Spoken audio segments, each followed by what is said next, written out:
Apple ২০২৫ সালের পর থেকে তাদের সফটওয়্যার সংস্করণগুলোতে বছরভিত্তিক নামকরণ চালু করতে যাচ্ছে। এর ফলে ২০২৬ সালে যেসব অপারেটিং সিস্টেম প্রকাশিত হবে সেগুলোর নাম হবে iOS 26, macOS 26 এবং iPadOS 26। এছাড়াও watchOS 26, অর্থাৎ একই সংখ্যার মাধ্যমে সব প্ল্যাটফর্মের সংস্করণ প্রকাশ করা হবে।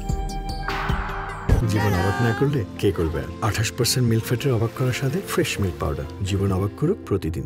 ব্লুমবার্গের এক প্রতিবেদনে জানানো হয়েছে, অ্যাপলের এই উদ্যোগের মূল লক্ষ্য হল সফটওয়্যার সংস্করণগুলোর মধ্যে সামঞ্জস্য আনা এবং ব্যবহারকারীদের বিভ্রান্তি কমানো। বর্তমানে ভিন্ন ভিন্ন সংখ্যার সংস্করণ যেমন iOS 18, watchOS 12, macOS 15 এবং visionOS 2 একই সময়ে চালু রয়েছে, যা অনেকের কাছে বিভ্রান্তিকর মনে হয়।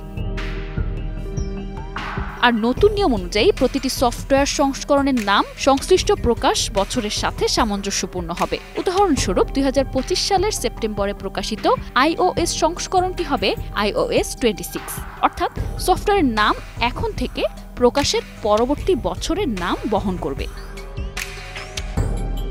তবে এই পরিবর্তন শুধুমাত্র সফটওয়্যারে সীমাবদ্ধ থাকবে। অ্যাপলের হ্যান্ডসেট অর্থাৎ আইফোনের নামকরণে কোনো পরিবর্তন আসছে না। যেমন আইফোন 17 আসবে ২০২৫ সালের সেপ্টেম্বরে, তবে সেটির নাম থাকবে আগের ধারাবাহিকতায়।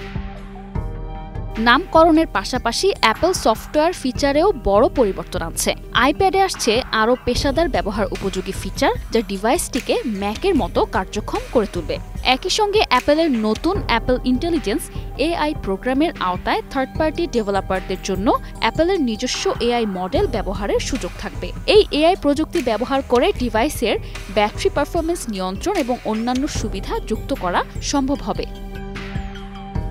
এই পরিবর্তনগুলোর আনুষ্ঠানিক ঘোষণা আসবে আগামী ৯ জুন অনুষ্ঠিতব্য অ্যাপলের বাৎসরিক বিশ্বব্যাপী ডেভেলপার সম্মেলন WWDC 2025-এ। নিশা আলম, ২১শে টেলিভিশন।